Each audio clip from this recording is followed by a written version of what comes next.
Williams Show is because of our guest. If you've ever loved anything sci-fi, it's because of our guest. And if you've ever saved money on travel, in any way, it's because of our guest. Ladies and gentlemen, let's hear it for the captain, William Shatner!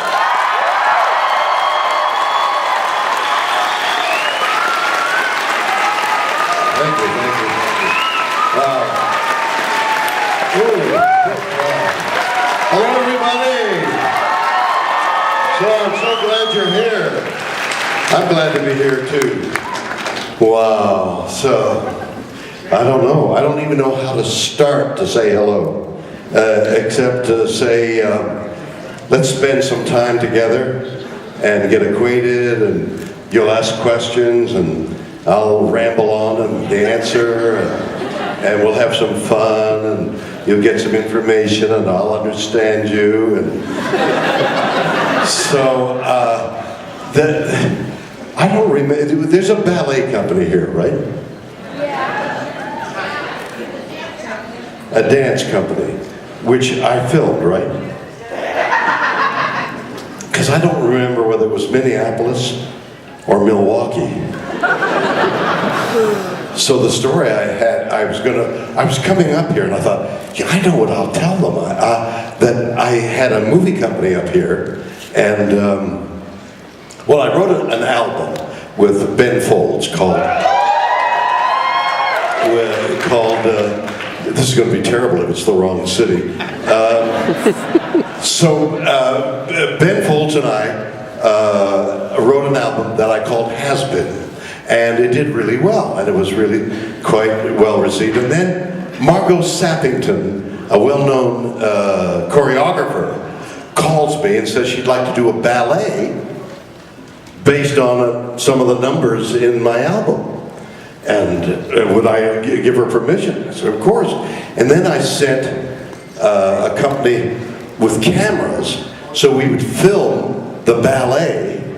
And then I came here, unless it was Milwaukee.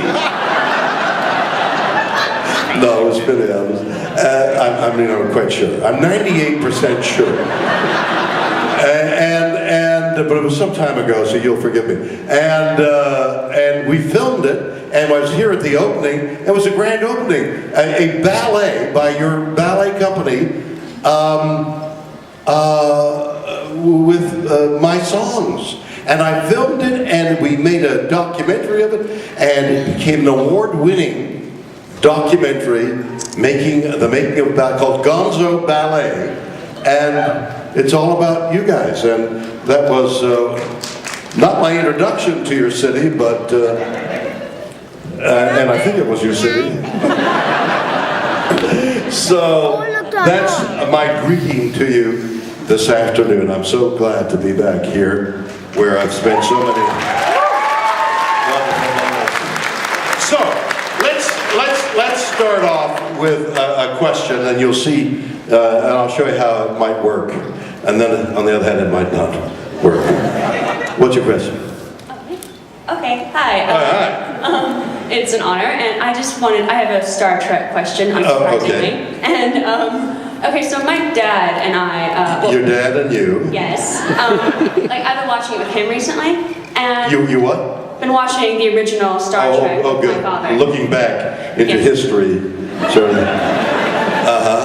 And, well, obviously, I mean, someone who's, used to a bit more, shall we say, refined special effects and whatnot, watching a show like The that... special effects of Star Trek you didn't like? I loved it. I bet you're the kind of person, I did something on Twilight Zone where a guy was on the wing of the airplane. And I'll bet you're the kind of person who said, that's crazy, somebody in a monkey suit wouldn't be on the wing of an airplane. I bet you're that kind of person who... well, no comments, okay. But... That's polite, that's really sweet. That's part of the Minneapolis... Well, I don't really want to get shot by a phaser, so, anyway. You can't get shot by a phaser. Don't ruin the magic, William Shatner. It's all pretend.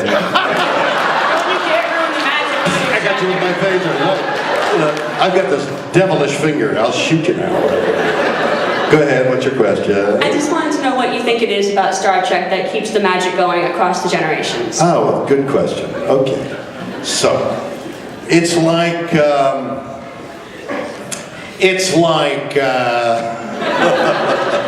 UFOs. Unidentified flying objects. Okay? So, do they exist or do they not? I mean, that's one of the questions that Star Trek asks. Is there life out there in the universe other than human life? What an interesting question to ponder. Because if there's any kind of life, if there's microbial life on Mars, that means in the billions of years that it takes for life to generate and regenerate, that something intelligent, and microbes might very well be intelligent, get further and further evolved until maybe it's us. So if there's life somewhere else, that means there's life abounding in the universe, okay? And UFOs may very well be an extension of that life. So what a thing to ponder about, is there life and is it visiting us? Well, I just asked an astronaut yesterday, did he see anything out there? I wanted him to say, you know, like so many pilots that you hear about. Yes, I saw these mysterious lights and they flashed by and I had eye-to-eye contact. He said in 23 years of being an astronaut, he never saw anything. Okay? That's the astronaut. But there's a guy by the name of Johnny Mack. He was a psychiatrist. He was a tenured professor at Harvard. He was a Pulitzer Prize winning author who wrote a book on the life of D.H. Lawrence. He's got the credits, right? He's got the credits. 2 of his books before he died, because he was doing interviews of the people who claimed that they were abducted. He came to the conclusion they were telling the truth. And caused such a furor at Harvard that he was almost released from his tenure, which is never done. At Harvard especially.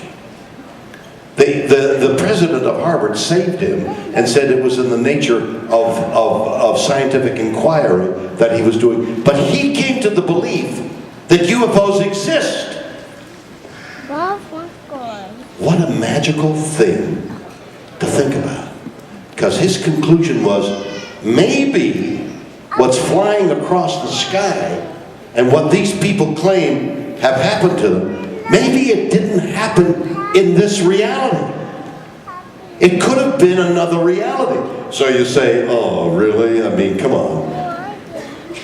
We're all aware of quantum physics and this thing that has stirred the imagination of not only scientists but writers all over the world, which is the observation of a phenomenon can bring that phenomenon to life, and then when you stop observing, it goes away.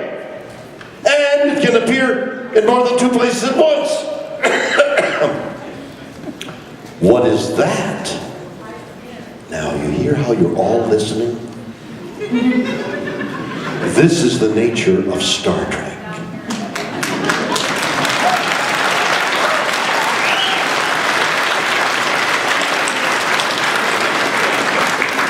Star Trek appeals to this imagination of, is there life out there?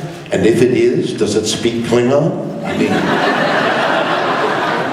what is out there? And since we haven't seen it, we don't know, most of us have not seen or heard or can conceive of that. And yet on the other hand, we're now beginning to think of multiple universes, that the Big Bang was just a Big Bang and things were where long before the Big Bang, long before, time doesn't exist, space doesn't exist, realities are mixed. The stuff of science fiction, the mystery of science fiction, and the answers that some authors try to give enters into this mystique of why we're here, the interest, except for the people who are going to see The Vine. The Vine, that's as mysterious to me as microbial life on Mars. But that's another subject. I happened to be passing by this long, long line, and I said, "Where are you going?" And they said, "We're going to the Vine." For 6 seconds on the Vine. Most of you don't know what I'm talking about, right? It's mystery. Does that answer your question about Star Trek? Yes, sir. Thank you. You're very welcome.